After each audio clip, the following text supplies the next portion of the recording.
Oh,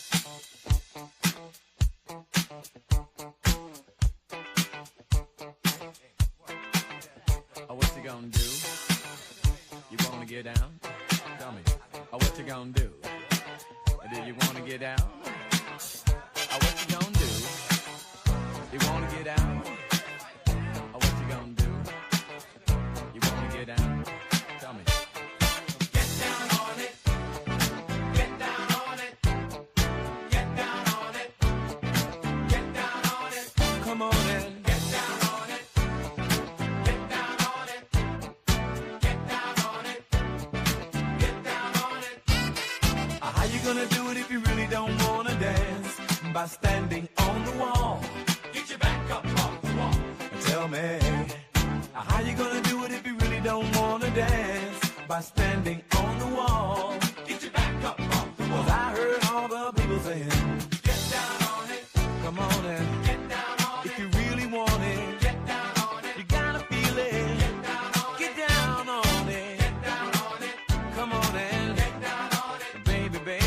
Get down on it. Get on it. Get down on it. I say, people,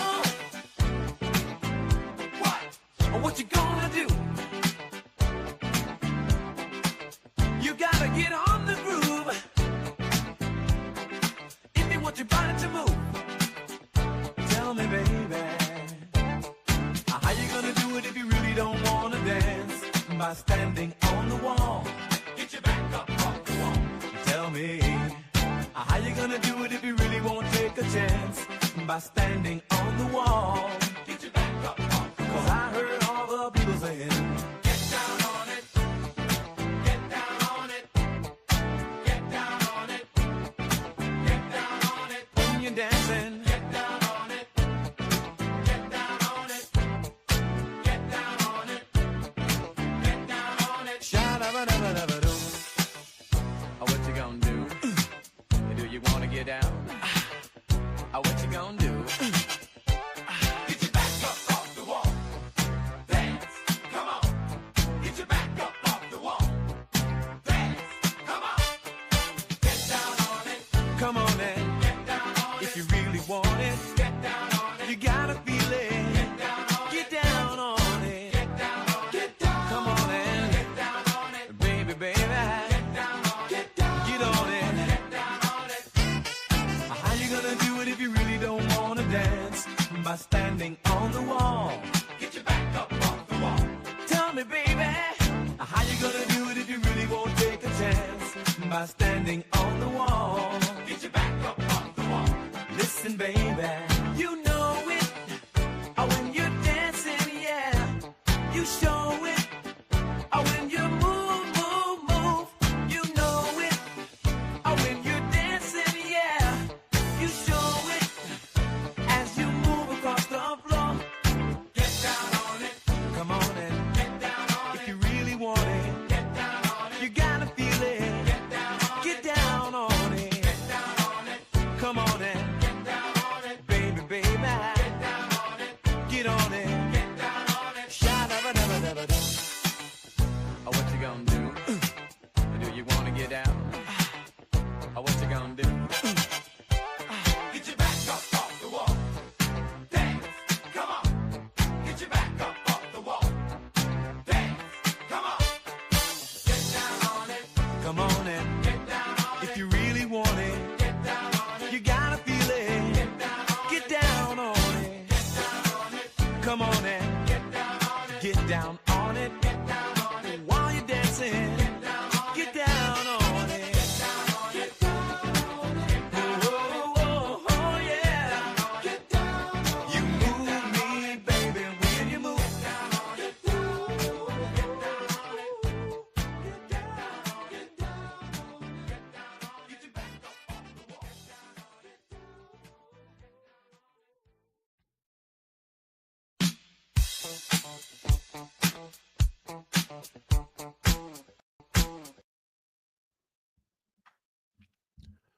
Good morning, everybody. Welcome to today's NBA Sharp Betting Breakdown here on the Advantage Sports Betting Podcast. I am your host, Michael Fiddle. Today is Wednesday, January 8th, and we got an 8-game slate to break down. The sad news to start off the show is that the win streak came to an end after a week straight of everyday winning.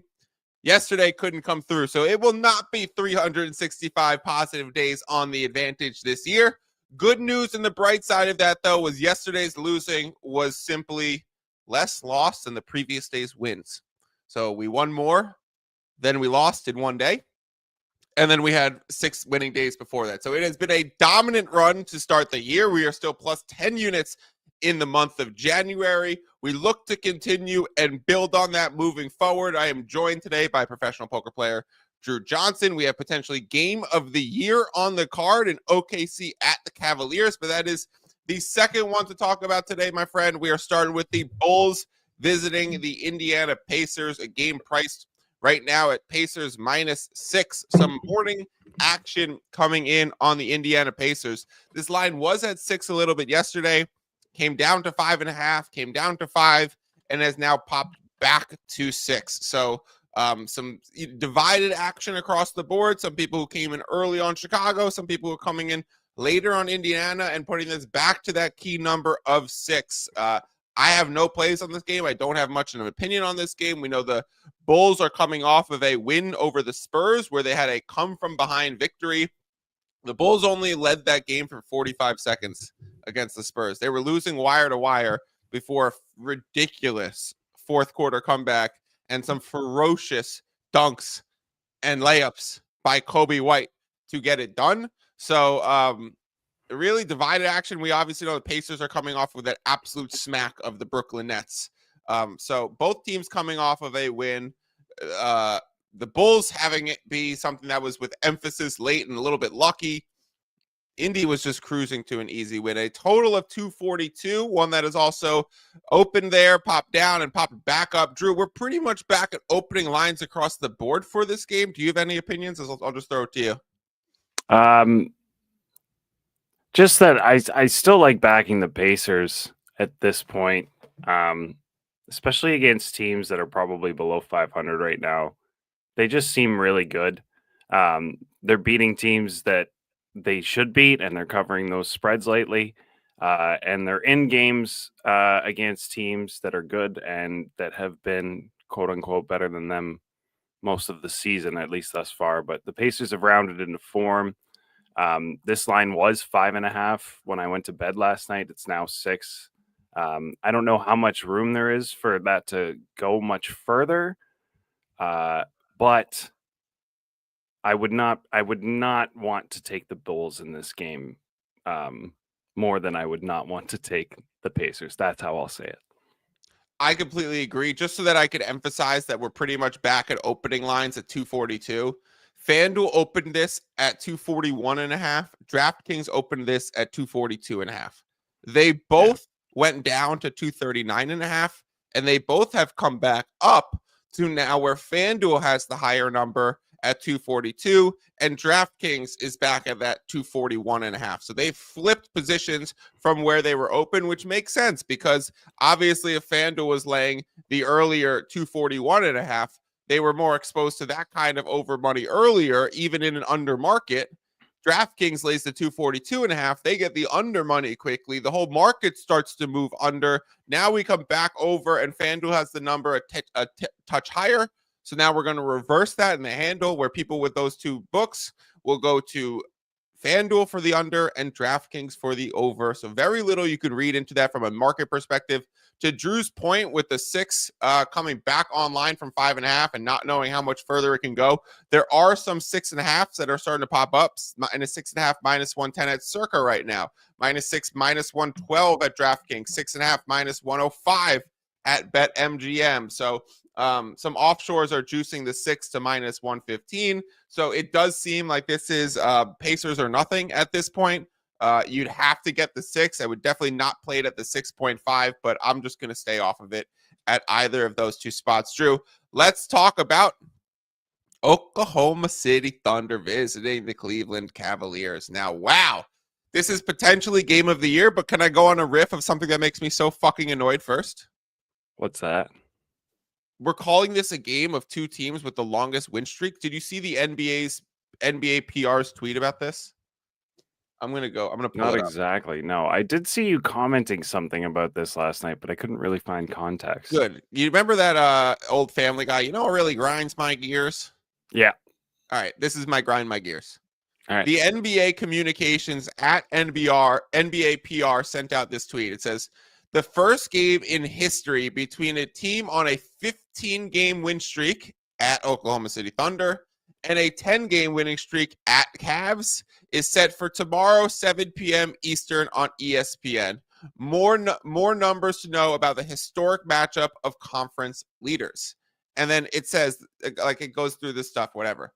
But the whole thing that it leads off with, and then the first stat in the graphic again, is first matchup in NBA history between a team on a 15-game win streak and a team on a 10-game win streak.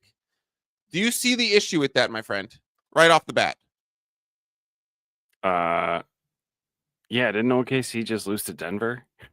No, they lost to the Bucks in the NBA Cup Finals. However, we've somehow just evaporated that game from the air because technically it doesn't count towards NBA regular season standings, right?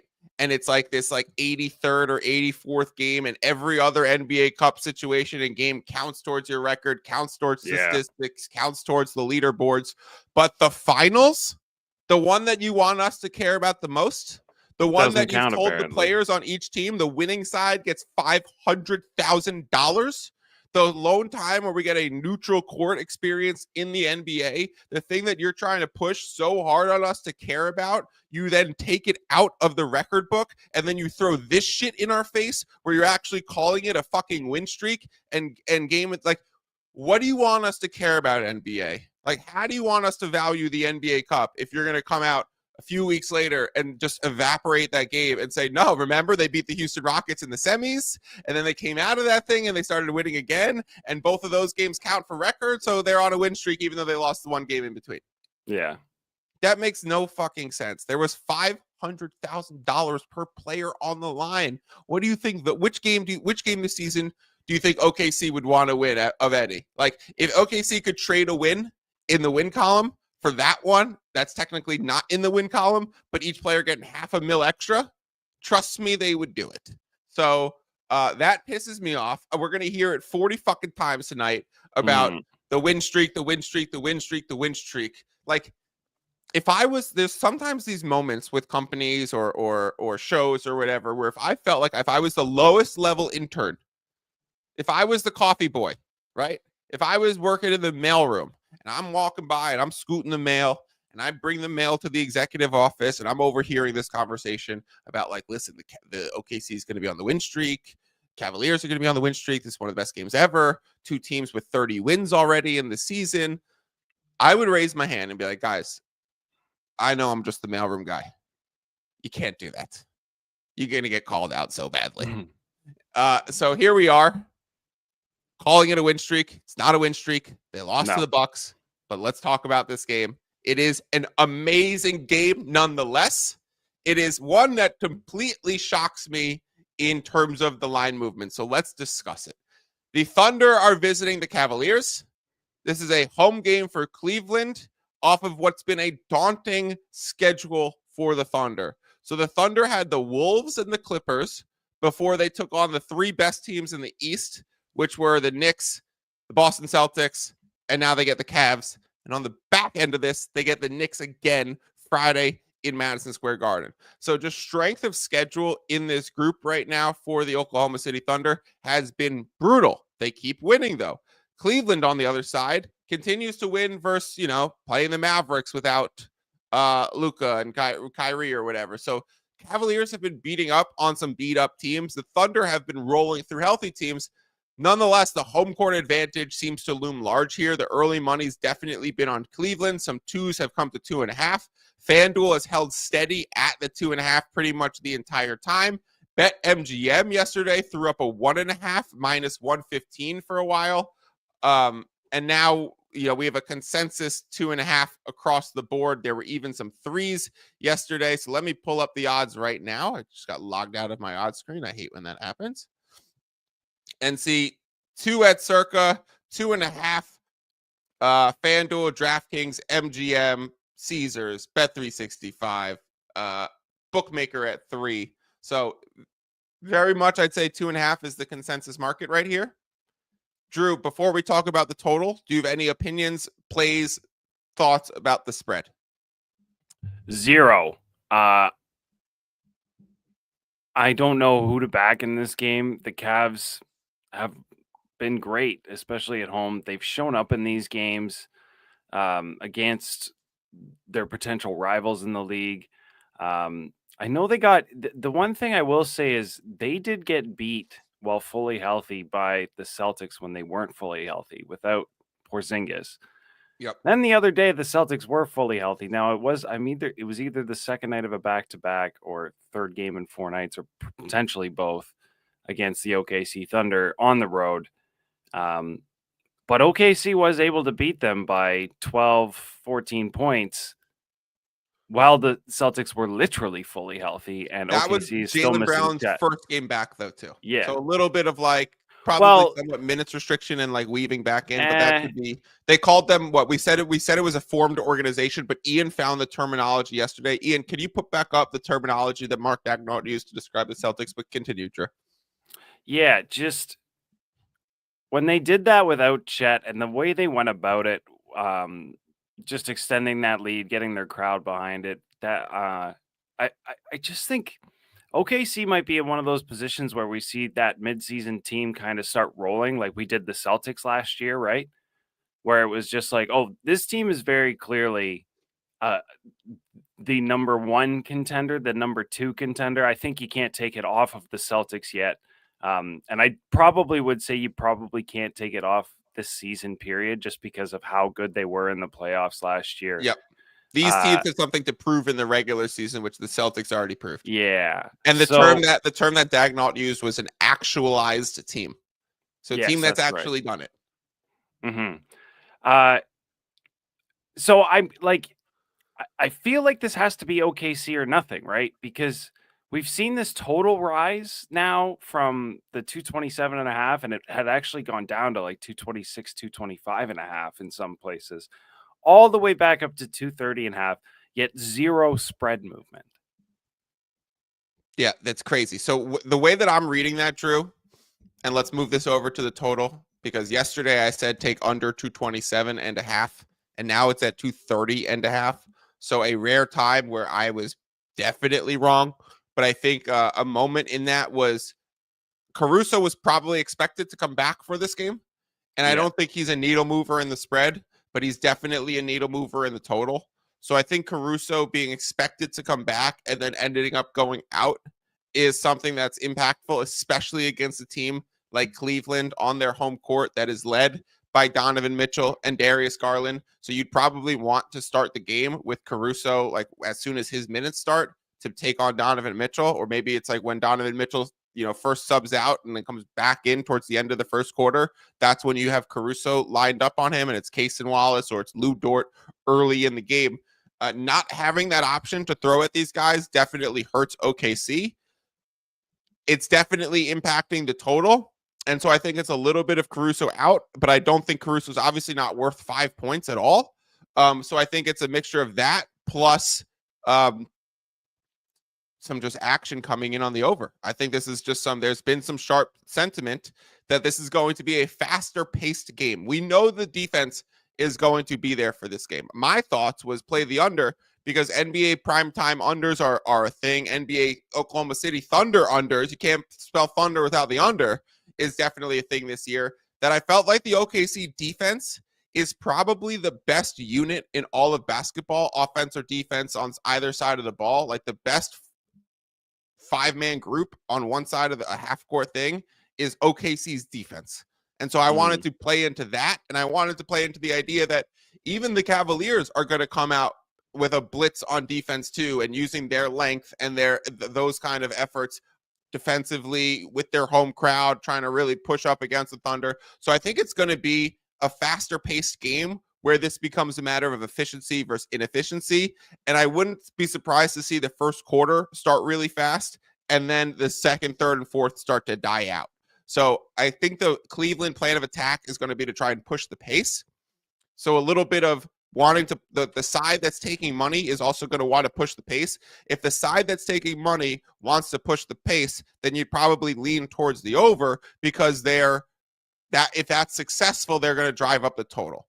If me and you see this as a potential thunder spot, which I think we agree, I definitely see it as an under spot. So I'm holding on to a 227.5.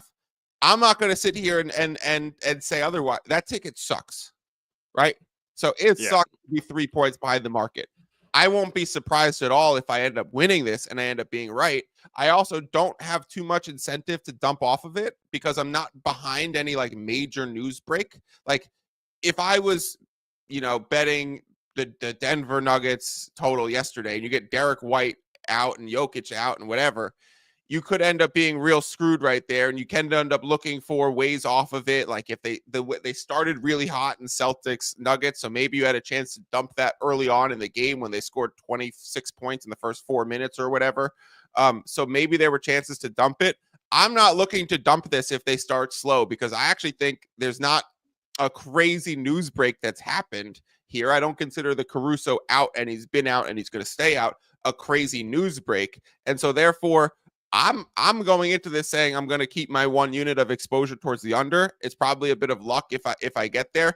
Let's walk through. I know dumped off the ticket a little bit, so I want to walk through the strategy of how you decided to dump off of it and when that point was made, and how it's no longer an option in the market. And then I want to talk about ways that I did this thing called an indirect hedge using the prop market. So go ahead and talk about you had under 227.5 and how did you move with it? Yeah, so I had tailed you on that 227.5, 1 unit. And I think I pointed out to you last night when this line jumped, and I mean jumped, 2 full points in a 10-minute span. So we kind of got caught with our pants down, right? Except Bet Rivers, as per the norm, was a little slow on moving the line. So they had an over 228 at minus 109. And at this point, I think I had made the bet with DraftKings. So to cash out that ticket after the total had moved 1.5 or 2 points there, I had to pay almost 20% of the VIG, like the 10% VIG and then another 10% to just cash it out. And I felt that the better play was at that point to just take the over 228 at minus 109. And if I don't have a Polish middle, I have a 228 where I push one bet and lose the original bet. And then everything else is a VIG loss only. So instead of paying 20% to get off the ticket, I paid 10. Definitely worth it. Definitely okay to dump something when it's a half-point difference. So we will never open a Polish middle. If that number had gotten to 228.5, Drew, would you have done it with 228 sitting there? No. An NBA total is variable enough. Drew, are you going to watch the game tonight? Yes. Are you going to have? Are we kidding? Are we kidding? Like I'm so pumped for this game.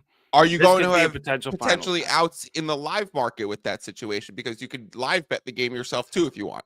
Well, exactly what you were alluding to earlier is you think this game's going to start with pace. So if we get a couple of runs in the early first quarter and it's 33-30 at the end of it, you can see that total ballooning to a 232.5, a 233.5, at which point, yes, I'd love it under. Right.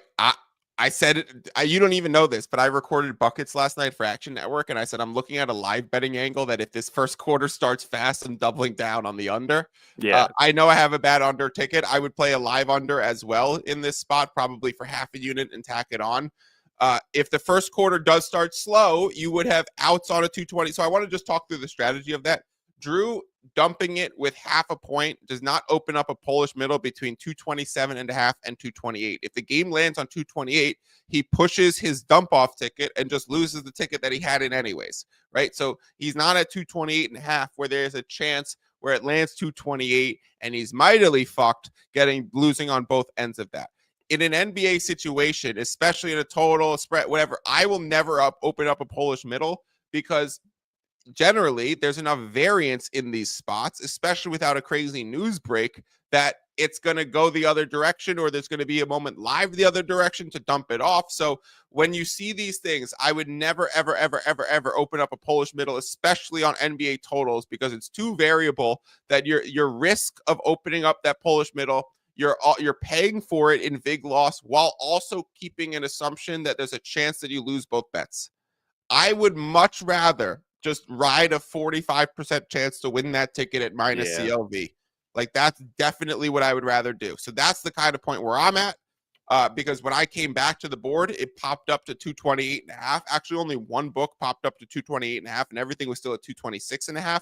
And I could have dumped it, but I chose not to. And I was like, nah, the one book that just went to 228.5 has been the lowest one. They were the first one to 225.5. So maybe they just got hit to the over quickly and they're adjusting. But no, the whole market ended up coming over eventually, and I had to adjust. And then the way I did it was through doing some indirect hedges. So, Drew, once the prop market came up, I've been thinking about this game quite a bit. And I've been thinking it's really going to be Evan Mobley that has to be a key piece. This is Evan Mobley's all-star moment. If he has an amazing game here, he's going to make the all-star team as the second Cleveland Cavalier alongside Donovan Mitchell. If he really struggles this game, his borderline stats of like 18-8, but being on an amazing team might not get him over the hump. This is going to be one of those outsized narrative games for Evan Mobley. He's going to be the key piece. If you go matchup-wise, that it's going to be tough for OKC to find the right piece for him. Hartenstein's going to be with Jared Allen. They're going to be banging down low. You're going to put J-Dub on Donovan Mitchell. You're gonna have SGA probably roaming with like Max Strus or Dean Wade. Then you're gonna have Cason Wallace on Darius Garland. So like, who do you put there? You're putting Dort on Mobley. Mobley has to win that matchup with his size. He's gonna have to do some scoring. He's gonna have to do some initiating. So for this Cleveland Cavaliers team, their main advantage right now is Evan Mobley right here. So I saw the prop market open, Drew. There was Mobley props 17.5, but vig towards the over across the board. And there was a 17.5 at plus 100 at a few places. So there was probably 3 shops that had it reduced vig, and then a few that had it much higher. So I was like, great. The way that I'm going to dump this is by taking a good market position on Evan Mobley props. And it's kind of an indirect hedge where I'm taking Mobley points overs, which directly goes against my total points under in the game, and I have a half of a unit of Mobley props in the same way that I would have tried to dump half. Drew, how much of your exposure of that one unit did you dump? You're muted. The full amount. Oh, okay. I would have only dumped half of it, just based probably off personal opinion, which I think dumping the full of it's totally fine. So in the same way that I would have dumped half of it, I played half of it back in Evan Mobley props. So those are the 2 ways that you could try and get off a bad ticket. You can you can play it back where you don't have a Polish middle. You can try and get props that go kind of in the opposite direction if they are good market value props themselves. Don't just be picking off like Donovan Mitchell points at consensus across the market, right? You don't just want to be adding in exposure, but if you can get other decent market positions, that would help you. And now you have 15 cents of CLV because the best price you can find on an Evan Mobley over 17.5 is minus 115 to the over, right? So if you could beat the book in other directions that kind of work inversely to this game, those would be indirect hedges and possibilities. That being said, let's go under tonight. I don't really have much opinions on this game where the lines currently stand. I still think it's definitely an under spot, but this is at 230.5. I'm not the kind of guy who thinks my balls are bigger than FanDuel's. And the fact that I'm going to say I know this sport better than you guys, and therefore I'm doubling down on an under because you guys moved the line the wrong way. I'm not an originator. I'm not running projections and simulations. I'm not running a model that has this game at 224.5. I'm market reading. Early market signs were definitely an under. One of these teams screams under, and it has gone the other direction. So it is what it is. Look forward to the game. No bets on the side. Play on the under at a worse number and some indirect hedges and some strategy that we could use to talk through that. Ian, if you see any great questions or comments for this, can you just star them and we will come back to them at the end of the show? Let's talk about the Toronto Raptors, Drew. The logo that matches your hat right there is on the screen against the New York Knicks in Madison Square Garden. A line that was 12 when I went to bed last night, a line that was 229.5 at open yesterday. So now we're seeing movement towards the over in this game, which I think makes a lot of sense. A little bit of Raptors steam coming in the market. Let me check where best available odds are and see if those are consensus moves across the board. Yes, 11.5s everywhere. 11 flat at Circa, 11.5 pretty much every single book. Otherwise, the lone 12 is at an offshore where it is minus 115, and that probably won't last much longer. So some Toronto money coming in, some over money coming in. Definitely fits the narrative of what we've seen with this Raptors team recently, where they're getting healthy. Oh my God, I sneeze so bad. Raptors have been an over team, a transition team. Emmanuel Quickley's first game against the Knicks, I think in total. Yeah, he hasn't played them since he left. So that's an exciting angle tonight. It's gonna be tough. That like I want to watch this one too because I'm a Raptors fan, but like as a basketball fan first, I'm pretty sure I'm gonna be tuned directly into the Cavs Thunder, right? I'm going Cavs Thunder, but this is going to be a great game. I'm excited to watch this Raptors team. So the Raptors came back to full strength in their last game, right? Like we got Bruce Brown, we got RJ back. RJ was a late rule in because he was dealing with a sickness. We have Pirtle and Kelly Olynyk both in. I don't know if I said Bruce Brown is back. Scotty's back. So Quickly is back. So we have the full cast for the Raptors and then got blown out by the Milwaukee Bucks in their last game. I think that's a little bit of first game adjustments to having the full roster back. We'll see if they can get in their groove a little bit here. Did you take, do you have any plays on this game?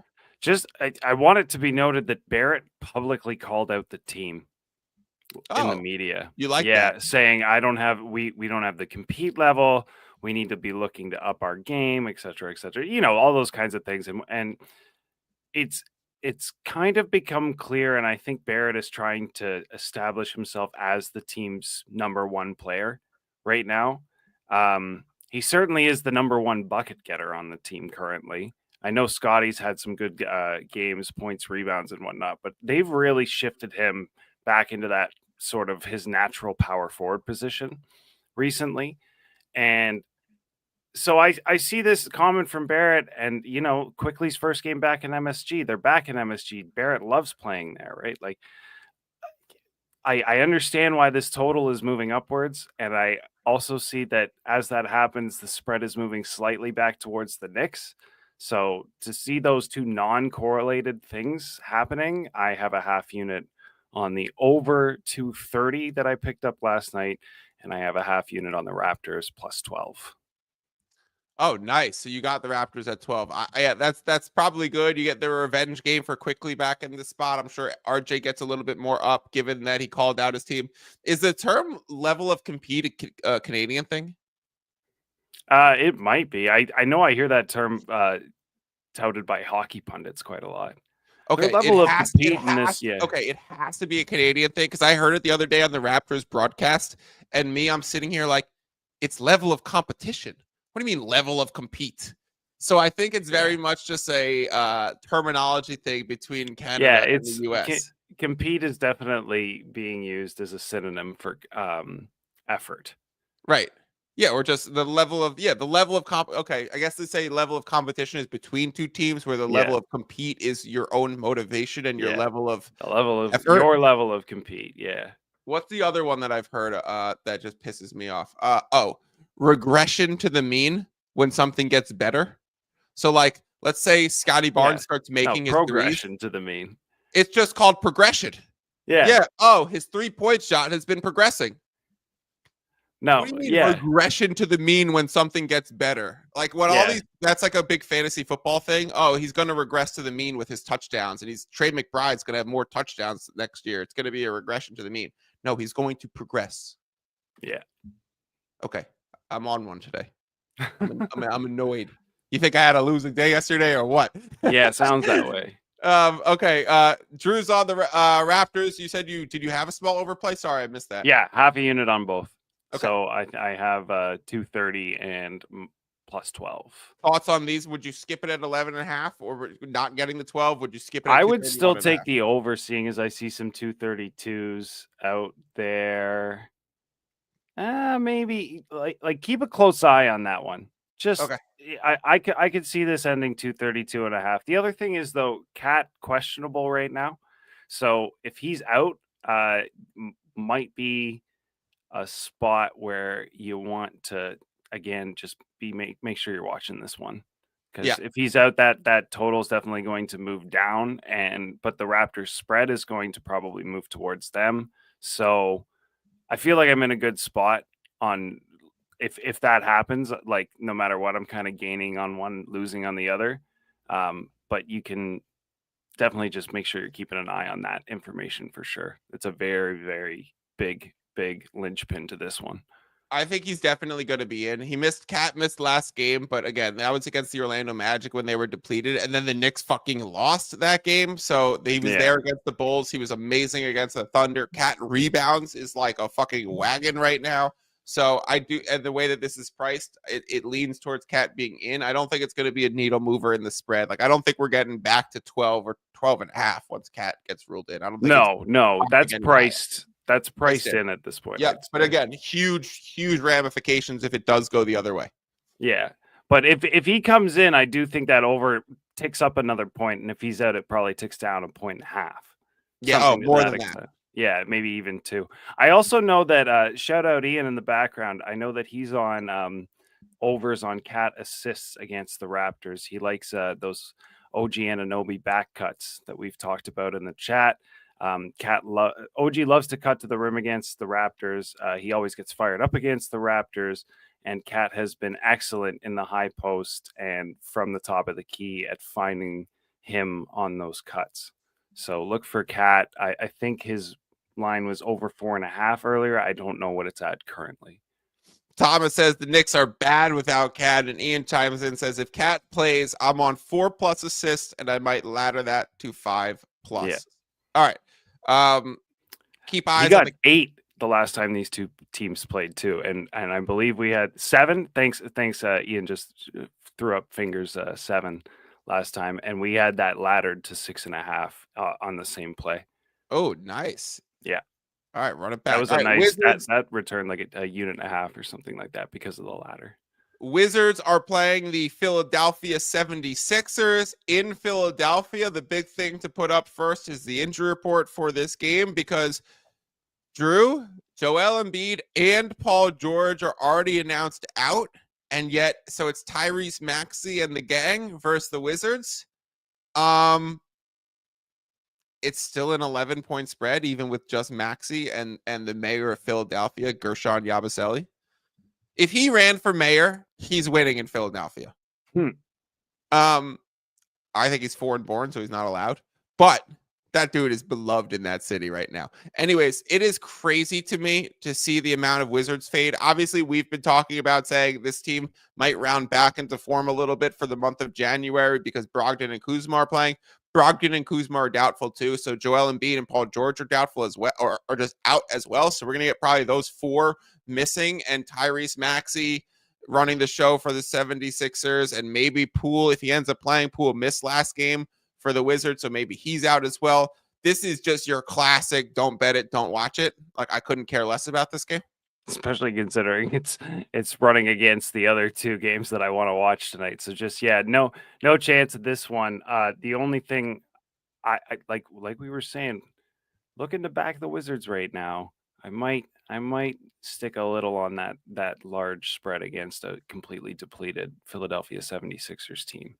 Yeah, like Kelly Oubre's been playing great.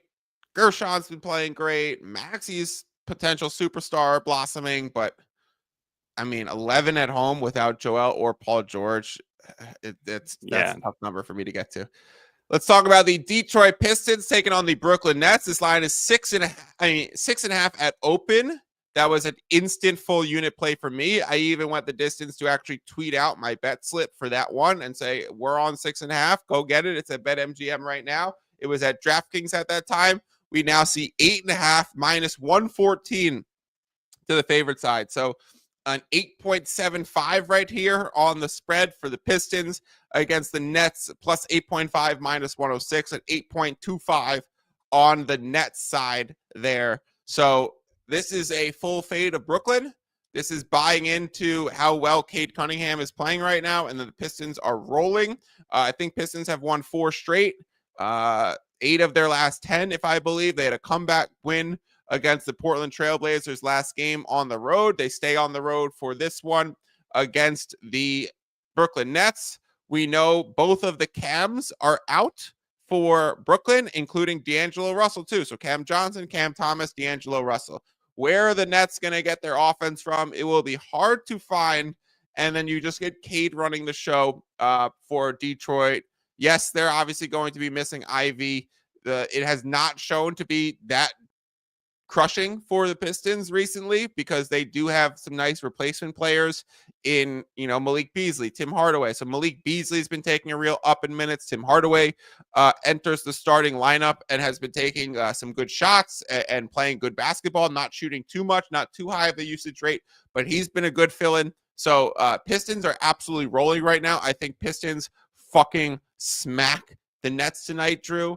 I was looking towards a first half spread on this as well. I know my friend Albert Wynn, Analytics Capper, was on this and he gave it out in buckets yesterday. So I was waiting for first half spreads to pop up. I'm going to look and see if we're there yet. Damn. All right. When the line was 7.5 or 8, I really wanted to take a -4. Oh, that would have been nice. Yeah. I said, even the line at 7.5, give me -4 for the first half, right? It's at 8.5 now. When we started the show, Drew, we looked before the show in the 5 minutes before we started, said, yo, are those first half lines out? They were not out. Drew, the first half lines are out. What do you think at 8.5? What do you think the first half line is for the Pistons?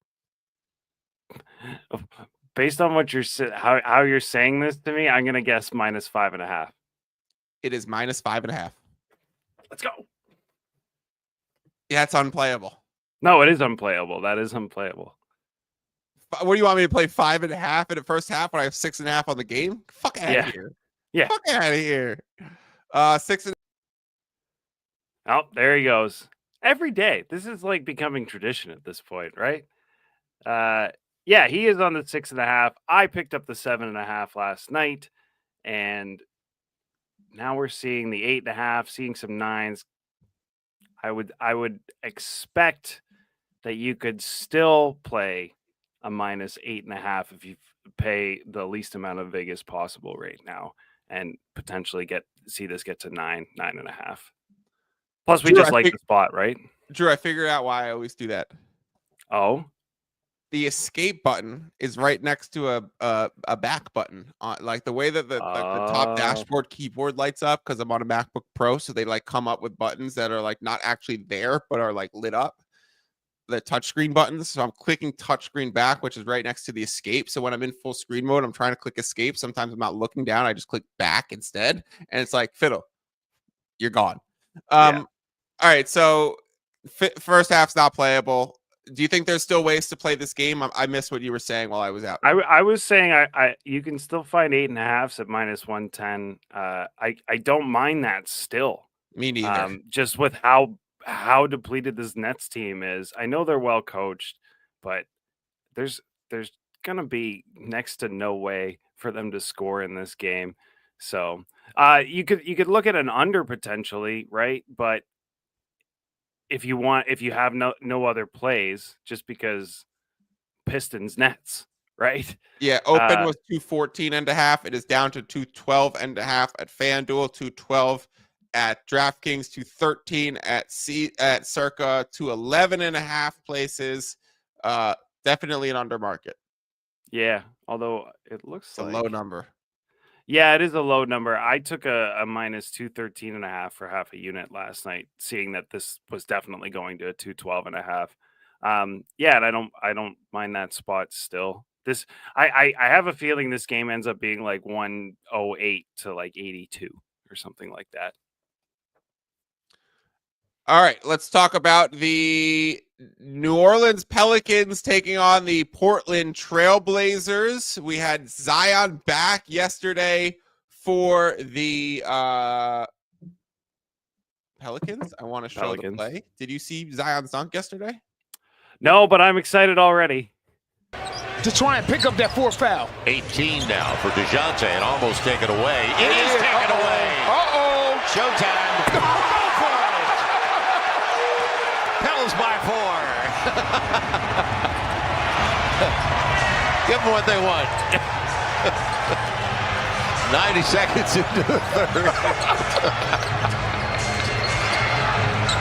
Man, those hops. DiVincenzo, real short and out of bounds. He's back. Holy Jesus. Off the hamstring injury, Zion legitimately looks thin. He looks bouncy. Bouncy? That's your term? He looks like he's ready to jump out the stadium. Wow. Oh, my God. That was fucking sick. Zion obviously not going to be active on the second night of a back-to-back, though. I will say that. No, yeah, of course. It is back in Portland. Zion loves to be back in Portland. He spends his rehabs and his recoveries often in Portland. So, you know, I got nothing on this game really. This is a don't bet it, don't watch it. But I'm happy definitely. Zion's back and throwing that down ferociously. Questionable: Alvarado, Denny Avdija, Donovan Clingan out. Trey Murphy and Zion, Brandon Ingram, Jeremy Grant. So a lot of people likely out for this game. Trey Murphy's doubtful. Zion is doubtful, but we know he's out. So this is going to be the DeJounte Murray triple-double probably game against maybe Shaedon Sharpe going for 40. Yeah, something to that extent. By the way, so that play and Wemby's go-go gadget arm are my two favorite dunks of the season so far. Yes, the Wemby go-go gadget arm. Let's run that one more time. Zion. To try and pick up that fourth foul. 18 now for DeJounte and almost taken away. It is taken away. Uh-oh. Showtime. Absolutely nuts. That was like absolutely nuts. As casually as he did that, it looked like how Vince Carter casually did that windmill 360 in the dunk competition. Now, let's just preface, Carter's was better. However, that was just casual throw down windmill 360 in game. My goodness. Did you see the little LeBron switcheroo dunk? No. Reeves, shot clock at 8, plenty of time. Nice rotation. Hachimura, 3. Rebound hustling is Christie. To the cutting James. Oh! With the left hand, and he makes the steal. Shoot it. Oh my goodness, Reeves, 3, no. And picked up by Dinwiddie. James went in with an offhand. And I'm not sure if that clip has all the replays, so I don't want to run the whole thing. Through the lane, switch to the left hand, midair. That man's 40. 40. That man 40? is 40 years old. Brother. What is happening? God, I love nuts. the NBA. All right, let's talk about the Clippers visiting the Denver Nuggets. Nuggets on the second leg of a back-to-back after taking on the Boston Celtics last night. Big news from that game was not the Derek White injury. It was the Nikola Jokic illness. The fact that he left the stadium prior to the game with one of the trainers. He was questionable to play, questionable up until tip. The line kept moving out, and then we see him leave the stadium with the trainer. So, big picture here right now, Drew. Someone tipped off the gambling market about Jokic yesterday. 100%. Someone told somebody that he was going to end up leaving the arena when they were making those plans, when they were getting it ready. He was still questionable. He was ruled out when he left the arena. When we got the beat writer report, he has been seen leaving the arena with one of the trainers. That was the move that went from questionable to out. However, the line moved from 6 to 8 when Derek White was announced out. So it went, Derek White is announced out, and within 2 minutes, it went Boston Celtics -6, to -8, while Jokic was questionable. And I saw that, I go, Jokic ain't playing. Jokic not in. Yeah. So then it goes to 9. Then it goes to 9.5. Then Jokic leaves the arena. It closes at 10.5. Was a close game. Believe Celtics end up taking a nice late lead and end up covering even that number. The big news here becomes, is Jokic going to play in this game for the Clippers? For the Nuggets against the Clippers? The way that it is priced now, Clippers 2.5 road favorite and a total at 227. This is priced as he is not playing at all. We don't actually have information on that, and I want to go back to what happened yesterday, Drew, with the fact that if he's leaving the arena with one of the trainers and he's questionable, like very close to tip, he's still questionable. I think he's still questionable for this game because it almost feels like you probably just left the arena because if you're not going to play and you're sick, you don't want to get other people sick. Yeah. Right. But like, it wasn't pressing enough where it's like he's really sick, he needs to leave the arena. No, like he wouldn't have shown up to the arena if he was really sick and couldn't play. Like we would have known way earlier if he was really, really sick and grinding it out. So all of this spread, all of this total hangs in the balance of what happens with Jokic. It tends to look like he is going to be out. If you can get on either side of that news, if you're tracking down Memphis beat writers, if you're listening to anything in the reports on that, if you see something from Shams or Underdog and you can get ahead of this news in either direction and you feel with a high degree of confidence about it, you do it both ways, you know, spread and total with a hammer.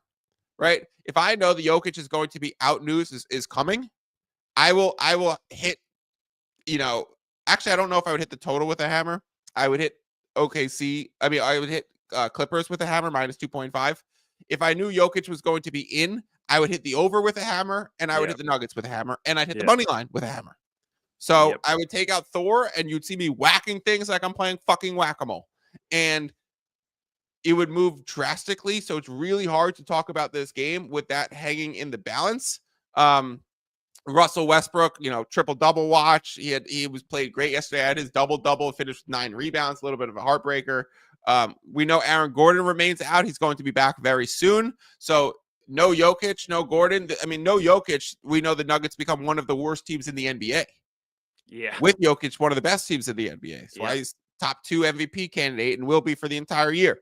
With Kawhi back on the Clippers side, this is his 3rd game back now. None of them have been back-to-back, so he should be playing. This would be a spot where I absolutely love the Clippers if he's not playing. And this would be a spot where I absolutely love Denver if he is playing.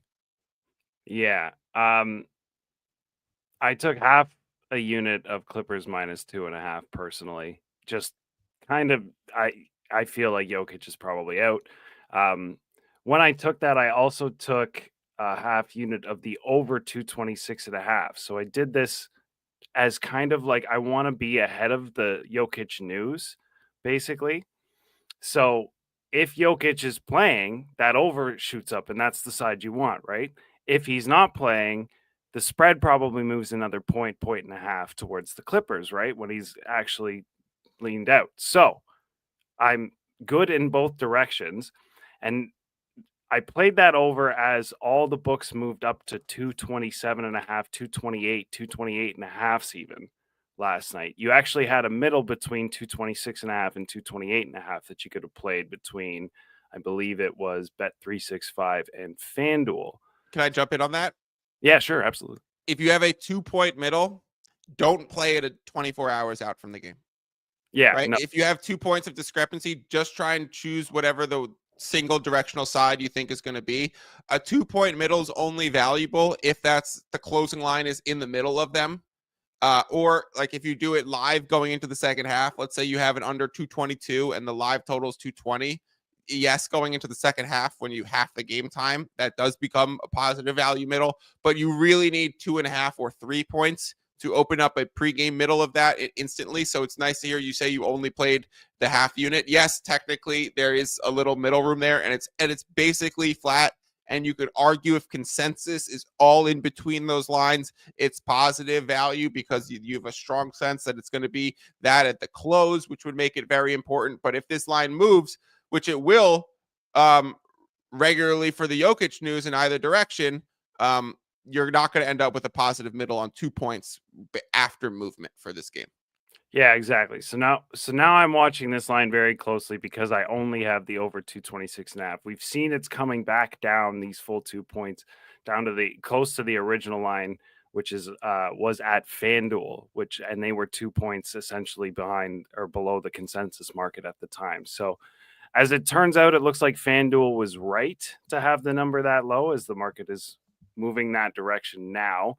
And seeing as that's happening now, I'm inclined to increase. Sorry. So I have Clippers I- minus 2.5 for Honestly, half a the way unit. the Clippers play, the way the Nuggets played yesterday, Drew, I wouldn't even worry about it too much because they were starting to hunt threes, and then Westbrook's going to be running the show on offense, and it's going to be like, But it's really the Clippers' slow pace that you have to worry about. The Nuggets are going to play fast regardless. yeah, I agree with that. The thing I want to do is I have a half a unit on the Clippers spread, and I have a full unit on the over because of how hard that line was moving up. Yeah. So what I'm yep. going to do now is add another half unit to the Clippers spread, and then I'm going to keep a close eye on this total. And if it gets back to that 226.5 at FanDuel, I'm going to get off of that ticket. And I think at that point we won't be confirmed for another 4 or 5 hours here until for Jokic being in. But if this total gets down to a 226.5 at 226 again, I'm pretty sure the market is sort of indicating that he's not in. And if you were holding a minus 2.5 on the Clippers side and Jokic is ruled in, there's still a very high chance you could dump that live. Like, obviously, the line would move drastically towards the other side. Like, it would become Nuggets -3 in like literally all the news, right? Boom. Mm-hmm. So you would have no chance to work off of that in a pregame sense, but there's a good chance you get a spot in the game where the Clippers are up 6 points, right? And you can work off of that the other direction. Yeah, just for the record, if I dump that over 226.5 because I see lines at 226 and 225, I'm going to pick up a half unit of the over 226, 225.5.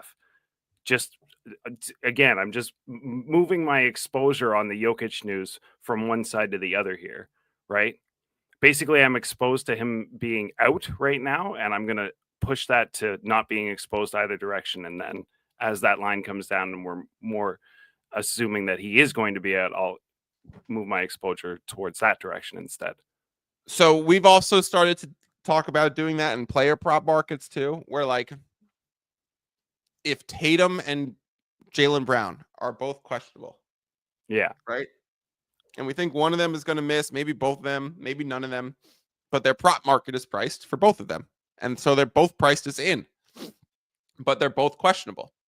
And one of them might be closer to doubtful. If you bet both of their player props overs and one of them ends up going out, one of those tickets gets voided and the other one gets a huge bump in CLV. And if they happen to be in, you're at consensus market numbers for what it should be when they were both priced regardless. So sometimes you can start to work multiple tickets in some of these injury scenarios and have them work for you based on what the news that's going to come, especially if you're going to be there and active and be able to dump in. Drew's probably going to be playing poker and having, Twitter up and seeing underdog tweets come in and having his books up and having his odds screen up. So he'll probably be ready for it. Taylor says, I can't see Jokic playing if he had to leave the arena. I want to emphasize, like, he left the arena because he doesn't want to get other people sick. He was there ready to play and then ended up leaving the arena. Once you determine you're not going to play, why stay at the arena if you're sick and can get other people sick? Why stay be isolated in the Denver locker room? That would make no sense. He would definitely be sent home. It's like a little kid in school. It's like kid might be back at school tomorrow, but send his ass home with his runny nose today. All right. Yeah. Let's take Spurs versus the Bucks, the final game on the card. We got a Spurs spread at 5 that has come down from 5.5 and 6. So some Spurs action coming in the market. A total back to 225. Wow. Open for this was 225.5 and 226.5. The total went to 226.5 at consensus.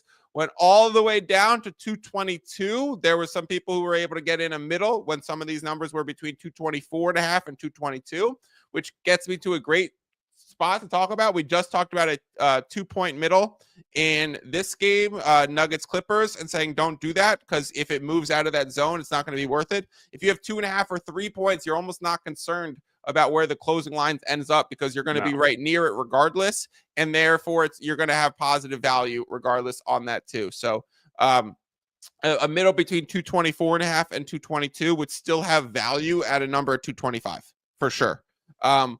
We are seeing big over movement back up, and we are seeing Spurs money. I definitely don't want any of this. I've been wanting Spurs unders, but I finally feel like they're well priced. Like 225 against a team like the Bucks that sometimes can come out and shoot 53s.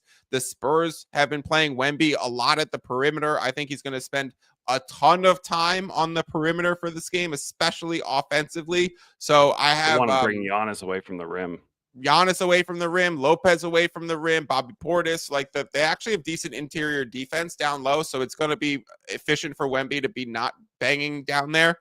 So I played Wemby's under 11.5 rebounds when it was minus 105, and it pretty instantly moved to like minus 120. So that's the only angle that I'm on for this game is a Wemby under on his rebounds prop. But again, very much mixed signals in the total, and I think a very good price at this point. That I would almost say Bucks if anything, but at the 5 and having it been Spurs money since the 6, I'm not going to make that move. Yeah, I grabbed because again I saw the 223.5 and saw the majority of the board at 222. I took a 223.5 under.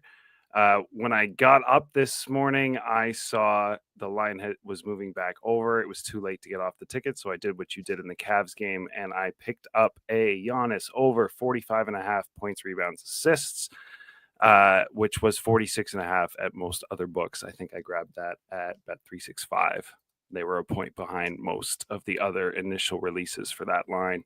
So half a unit on that and a full unit on the under 223.5 for myself personally. All right, I'm going to go through a bunch of the comments now that we've worked our way through the slate. We'll see what comments, questions have come in. We'll do the Watt bets, and then we will get out of here for today. Looking through it, we've been starring some comments. Bet Swirl says, good morning, D-Gens. Good morning, Bet Swirl. Appreciate you being here. Dialante is talking about what's the fix for that OKC streak. Just don't call it a fucking streak. One of the worst takes Dialante's had. Dialante's had some bad takes between his Halliburton stuff, calling Inside the NBA a bad show, and now saying that that this is actually a true win streak for OKC. That's the worst one of all. Taylor says there's also a chance the under hits and Mobley gets 18 points too. Absolutely. Like that's part of the great thing about doing an indirect hedge is you could end up sweeping the board. You could end up losing them all, right? It could go over with Mobley not getting to 18. So there's chances at that. That's why they're called indirect hedges. They're not, if it was direct, there's no way that your tickets are flipping each other. And there's no way that you're going to get exposed unless you have a Polish middle. So could you say you open up a Polish middle with indirect hedges? Very much in the weeds of gambling semantics.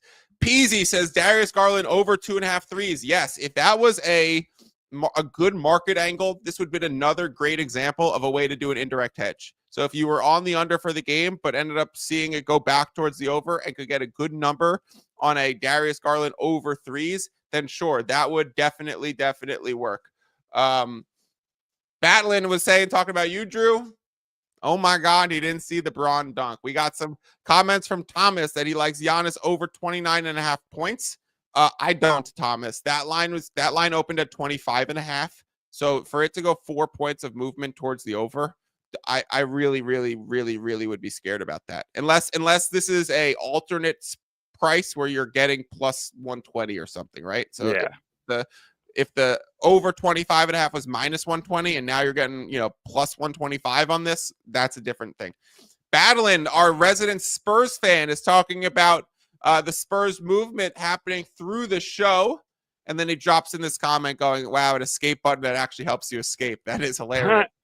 Thomas asks, are you okay with the Pistons line inflated to minus 8.5? Drew says he is, if you can get the minus 110.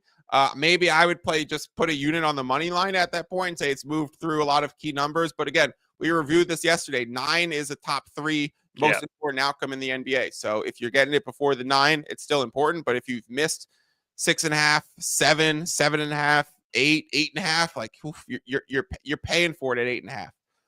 Battling asks, I got bodega cat allergies. Is Bronny's right here? Bronny, come here. Come here.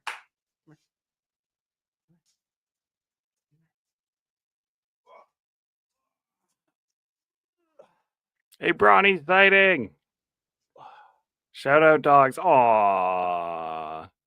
Look at the love. Look at the love. That's my best friend right there. It's crazy that my best friend's another species. Yeah. All right, so yeah, I just moved apartments, and I don't know what it is because I don't really. I mean, we've done 1 million live shows at this point. When's the last time you've seen me sneezing for like 4 live shows in a row? So I got to figure out what it is about this room or about the where I am here. I'm right in front of a garden in the new spot, so maybe it's little pollen. Pollen This time of year, God, you're lucky. Do you know what freaking temperature it is outside here?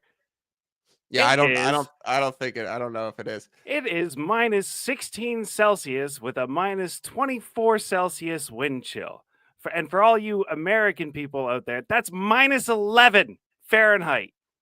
Oh, it's cold. You can see why I'm wearing like my Canadian flannel and my toque indoors today. God, it's cold. Ray says Cavs Thunder under 230. Yes, let's go under 227, please. Yeah.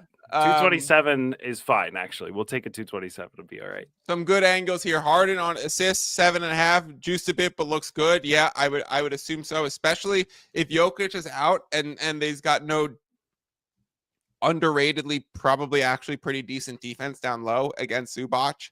Then I actually like the Harden assist. I think that's a good angle. We know Ian is on the cat assist, and that's pretty much it, Drew. We gotta restart the win streak. I always say a streak. I don't know if you feel this about poker, but a hot streak or a cold streak is not broken or won or lost or whatever by one day. So if you win 7 days in a row and you have one blip, and that blip is less in one single day than the previous day was positive. Yeah, you're right? still I'm rocking. still rolling with plus 10 units through now going into the 8th day of January.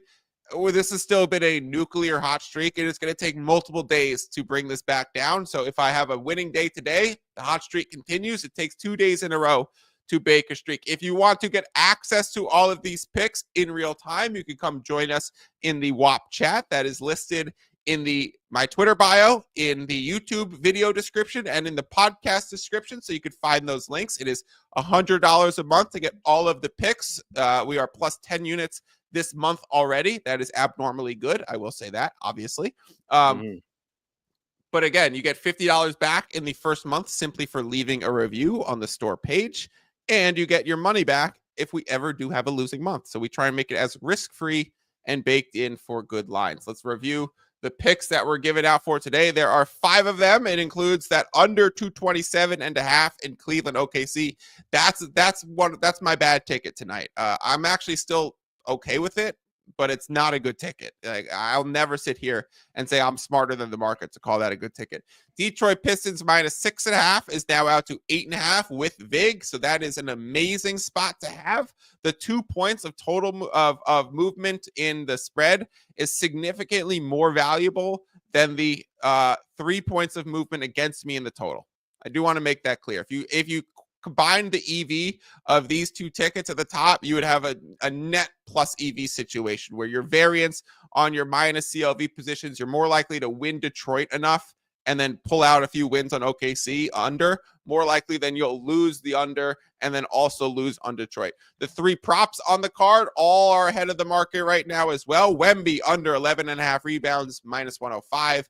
Mobley over 19.5 points plus assists, and Evan Mobley over 17.5 points. That is going to do it for today's show. Thank you for joining me, Drew Johnson. Thank you to Ian Toria in the back. Thank you to all the commenters tuning in. We are at 499 people who have come here and checked out the live stream with awesome growth. We hope you continue to cash some bets with us and come check out the show. We'll be back tomorrow. Some words from Patrick Beverley as he says, peace out.